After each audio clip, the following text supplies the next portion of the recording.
Audiences around the world return to the world of Avatar: The Last Airbender with Season 2 at Netflix. And today we're talking with Luke Gibleon from Formosa Group, who served as co-supervising sound editor and sound designer on the series. Thank you so much for being here, Luke. Thanks for having me. Avatar: The Last Airbender has been such an iconic animated legacy. How do you approach honoring the familiar sounds with creating something that feels grounded in live action? Well, it first goes to going back to the original source material, the original animated show, and just watching it and trying to kind of pick and glean whatever I can from that, and make sure that if there's an opportunity to try to create some sounds that are similar to what they've done in the series. And then, of course, when you go into live action, the imaging and the beautiful effects that they've done are so much more dimensional and involved. So you have to build upon that. And it's kind of like taking something that was like the animated element, which is almost like a skeleton, and then, creating muscles and flesh and skin with new sounds to create layers and give it more life to what we're seeing on screen. That has to be quite a journey, though. When you kind of have such a great backbone, like Avatar is such an incredible show, but then, like you said, there's a lot of work that goes into finding what that sounds like and what that looks like to bring it to the live action. So there's a lot of moving parts, it seems. Yeah, there's definitely a lot of moving parts, and I mean, thankfully it's helped out so much by the incredible visual work that they're doing. So it's you see all these layers and depth to the great visual stuff that they're doing, that you're like, okay, to this bending ability, I see sand grain in it. I see air blowing inside of it. I see a force inside of it as well. So I can create these different layers that touch upon all of those elements that are in that one visual effect. What would you say then is kind of like the guiding philosophy that influenced the sound design as you were kind of going into season 2? A story is always guiding philosophy. And so you're going to try to stay true to the story as much as possible. There's a growth that's occurring along in season 2. So the bending itself is getting stronger and more powerful as he's learning it. And then, of course, you have Toph, who's a new character to the show, and she's got her own sound to her bending. Plus, she has her own point of view as she hears and feels her environment around her. So there's creating new sounds for that as well. And then additional characters like, we met Azula in season 1, but season 2 is really where we get to learn more about her, and she's got her own sound of bending as well that that you have to make distinctly different from Zuko's bending, because when they're fighting together, like against each other, you want to create that difference. And Zuko's is a little bit more animalistic, and Azula, I made hers more like a rage. He uses lions and tigers inside of his bending, and Azula, I have things that are more like screaming elements, her own screams, other rage screams, as well as like this distorted kind of thundery and lightning stuff that also kind of works with her lightning bending that she does. I was a fan of the show growing up, and the animated show, and then getting to watch it as an adult. But one thing I noticed is what you're describing is that everybody had such a distinct sound to them and how they were bending, even if they were within the same kind of element, such as like, Zuko and Azula. It was cool to kind of hear that and how it all kind of played together and gave them each like a unique fingerprint to their soundscape. Yeah. It's the beauty of storytelling is having those opportunities to, use sound to help tell that story and help differentiate these different parts of the characters.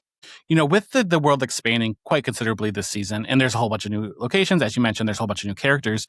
What do you feel was the most exciting or most challenging aspect of this world to design from a sound perspective this season? This season? Toph's bending and her point of view was definitely big and a challenging one, and that took some evolution. And in addition to that, the one I had a lot of fun with would be the sea serpent fight, which is very cinematic and much like something you'd see in a movie. So that involved, a a lot of layers of creating the sea serpent itself, as far as its vocal palette, um, and all the different elements I use for that, as well as the fighting, the bending, the water and air bending, and the ice bending, and then what you're trying to do is you're trying to make sure you can create separation with those elements so that they distinctly have their own sound each time you're kind of highlighting that moment, because there's so much going on. So you're really kind of going, okay, for this couple of seconds, I really want to focus on this part of, the story for sound. And then in the next couple of seconds focusing on something completely different and really trying to balance all of those things together. It's a lot of fun. One of the scenes that stands out, I think, both when you see the animated show, but of this one, is when Toph learns how to metal bend, and that moment that it kind of all the pieces kind of come together, and the soundscape of that is it's so incredible. So, what is it kind of like to create an entirely new sonic signature such as that one? I call it sometimes like you're throwing spaghetti at the wall to see what's Okay, good. You know what I mean? sure, That's usually what I do a lot of times in my design process. Is we're like, I have ideas. So I'm like sure. throwing ideas. Well, what would it sound like if, it's mental bending, but it's coming from earth bending. So, if I started from an earth element approach but then there's metal parts that need to grow. So I'm like, okay, what are different resonances, which might be interesting, and then how might I then use those to kind of meld with the earth bending and create a ripple sound, and then from there move into something that's more of a metal ripple. And so you're just kind of trying out different, a whole bunch of different things. You're like, that works, that doesn't work, and slowly you start building them together and then creating something that's, uniquely its own. There's not one kind of blueprint, but it's kind of like you have to kind of find what feels authentic to the scene or the character and build from there. I think so. I think it's hard to try to if you would go with a blueprint, and then it can end up sounding tropey. Sure. So yeah, I think it's a lot more fun anyway to just really try to experiment with things and see what the story's telling you. And some things are gonna come quicker than others. Sometimes you're gonna be like, oh, I know exactly what I should do for this. But other times you're like, oh, I know what I should do for this, and you kind of put it together, and you're like, nope. Not this time. And then you just kind of, you try again. But that's the fun part of it. And it's cool too when you think about how many elements are in a show like this. We've talked about like fire, water, like there's all these different things that all have their own personalities to be able to kind of, again, put your unique kind of spin on like what would water sound like when it's flying through the air and, potentially being used as a whip or something, and finding those sounds for each person as they do that. Yeah, it's a lot of fun. Was there any real world recordings or unexpected sound sources that you feel like became key ingredients or elements to the show soundscape? I mean, funny thing is, you just like trying to they're definitely real worldy things. Some great fire recordings that I use that just have good warmth, but also edgy, crispy kind of sound to them. I'll a lot of little water kind of splashes that will sound small on their own, but when I kind of pitch them and work with them, I can get them to sound pretty big. That's awesome. And then I use my voice in a lot of like monster and creature recordings. Even if at the end result, my voice doesn't stay, I might use it like an envelope, like a master that then I take animal sounds and I use the shape of my voice and alter those animal sounds to get a shape that's more matches what the animal might be doing. That's incredible. That's really cool. And then you're also kind of a piece of that then, not just that you're designing it, but you're actually like vocally a part of it. Yeah. It's kind of neat to think about like how much we use our voice in things, but our voice is emotive. Like right. And like when you're trying to do things, especially creatures, they emote. And I think it can sound one note or false if you're not giving them their own kind of personality and emotion. So using the voice is a great way to do that. Now, when it comes to like a specific character, do you feel like there's one character that kind of stands out whose sonic identity changed as the story's progressing? Well, I would say just about all of the characters' sonic identities are changing as they learn new things. Okay. Um, Zuko is, I mean, not to bring too many spoilers, his sonic identity is definitely going to change. Moving into season 3. Um, but Aang and Katara, I mean, as their bending gets stronger, so does their sonic identity Sure. through that bending. So I'm slowly kind of weaving things in as I go along, and they grow in terms of their bending prowess or mastery. So there are changes that are occurring. And sometimes it's a change where you're just like, you know what? Not after having done so much of it, you're like, I think I found an interesting way to evolve this. So you're just doing it Sure. anyway, just because you're like, I think this will help, especially as their characters is facing a arc, and a change. This is kind of a season. Season 2 is kind of all about change. I guess the whole show is about change, but season 2 has a lot of change. Like you mentioned, Zuko, he has a very actual change happening without spoiling anything. But when you look at like how Katara's developed from the ending of season 1 to season 2, there's a great jump in her abilities as well. Which you could hear right away. Like there is a difference in like both who she is as a character, but also just how she's sounding with her powers. Well, something we did, and this stems back to season 1, is the sound of bending itself. Like I have kind of an energy sound that I made that is the sound of bending, like chi. And Okay. some of that's actually sounds different based upon the character. Um, so their chi might sound a little bit different. But like for Katara, for example, she was struggling, especially the beginning of season 1. So we actually kind of pushed up the sound of her bending more than the sound of the element itself to Oh, okay. show her really trying to, she trying to get a grasp of this force, right? And Right. then as the characters evolve, and get more powerful, we typically have almost a little bit less bending sound inside the elements, and it's more about the elements because now the elements are strong and powerful, and it's become second nature to them. So it's really not, they're not working as hard to do the bending. Now it's more about their control. So it's more about the elements themselves being powerful over the sound of the bending being powerful, if that makes sense. As a psychologist, I absolutely love that because there's things that people aren't even thinking about as they're watching a show, but like that's telling a whole story right there. Just almost like cognizant, like they're not as cognizant of it happening, but like you're telling that story and it's people are aware of that. You know what I mean? That's really cool. And it does make sense too, though, is like as a novice, you're putting a lot of energy and effort into that. So that would be their kind of chi. And then eventually, as you master that, like you are kind of one with the element in this world. Yeah.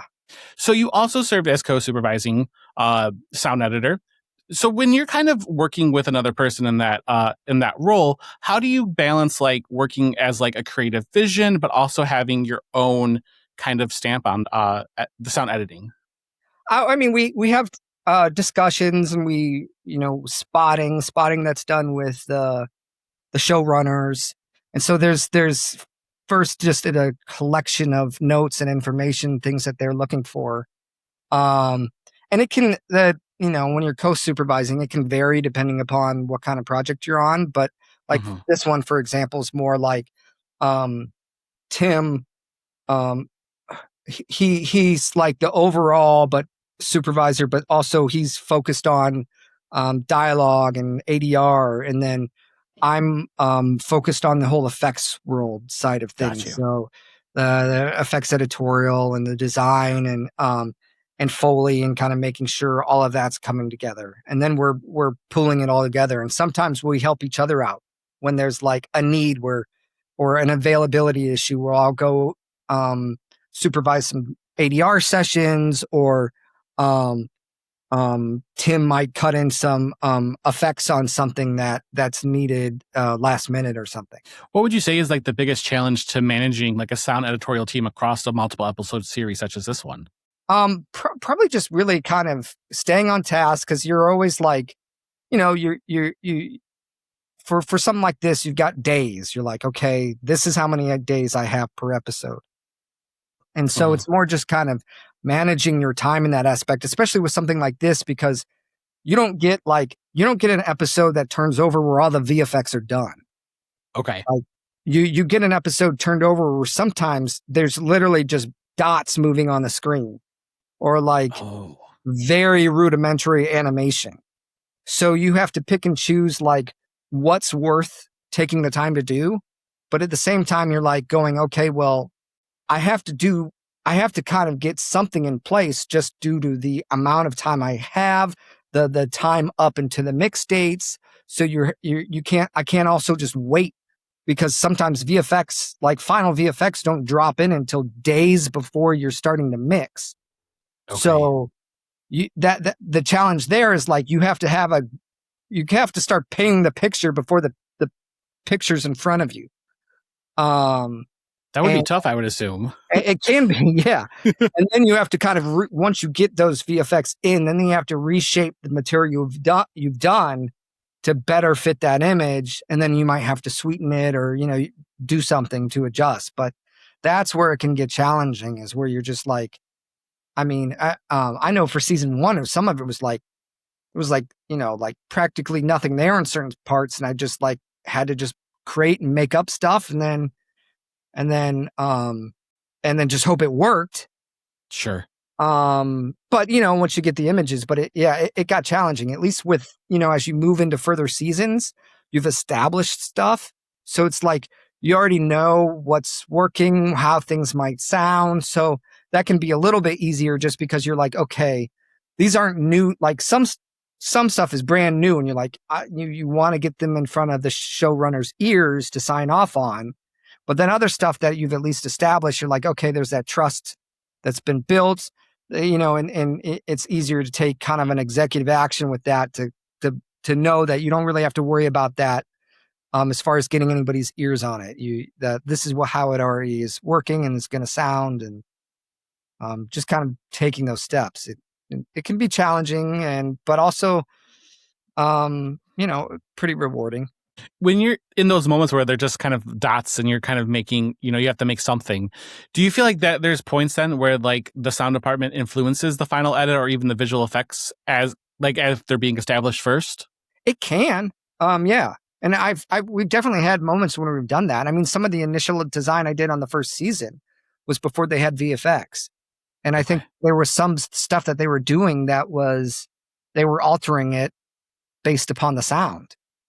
And I've worked on other movies before where the VFX was actually like, they designed the VFX based upon what the sound was doing.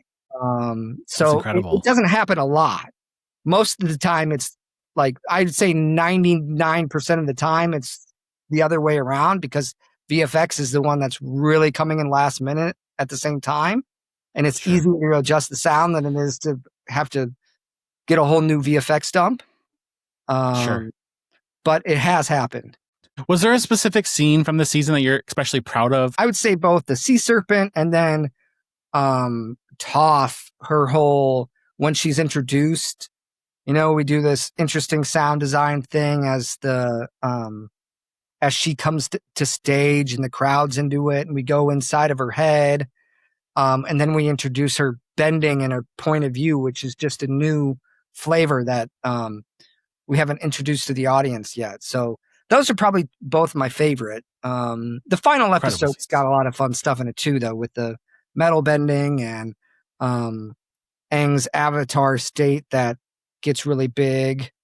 There's a lot of fun things, even Ty Lee, her doing her specific chi blocking fighting is fun. Yeah, absolutely. I will say that a standout moment is absolutely when Toph shows up. That is such a cool scene. And then when you think of all the different pieces that go into that, I won't spoil any of it for anybody who hasn't seen it, but there's a lot of elements to Toph's introduction. Yes, there is. It's a great scene. Yeah, it really played well to the original anime too. Oh yeah, it felt like it was absolutely ripped from the animation onto the screen in every aspect. So just one final question for you is just, what are you hoping audiences notice or perhaps feel about the sound when they watch season 2 of Avatar: The Last Airbender? I mean, the truth is, you're always hoping they don't. Okay. Typically, when people notice something, it's because it's taking them out. Okay. So I mean, in general, you hope they just are like, okay, wow, that was big or huge or really cool, or that just took me to a place. Um, I mean, maybe audio files, when it's always nice when you get colleagues that reach out and mention how they thought something just sounded, really cool and really unique. But yeah, I guess it's odd in a way where you're just kind of like you're often doing your best job when people really don't know that you're there. We're, like a lot of the sound design we do. Yeah, sometimes it's you see the thing, you hear the thing, but then there's other stuff that we do that can be very subjective, where it's meant to be felt and not heard. Sure. So yeah, I don't know. I just hope they, enjoy it. So it's a job well done when they don't notice it. Yeah, it can be in many times. Yeah, I mean, sometimes you're like, there's things that you remark from favorite shows where you're like, sonically that like changed you, and you're like, wow, like the way they did that. There's signature things that are done, at least as from my point of view, that are like, yeah, Sure. you'd love it if you could create those things for people and it become really memorable. But um yeah, I mean, in general, you're just hoping to tell the story and hoping to keep people locked inside of that world. Absolutely. Thank you so much for being here, Luke. It's been such a pleasure chatting with you. And this is what's such a credible season. So thank you again for being here. Thank you so much, Brian. You can check out Avatar: The Last Airbender Season 2, which is currently streaming on Netflix.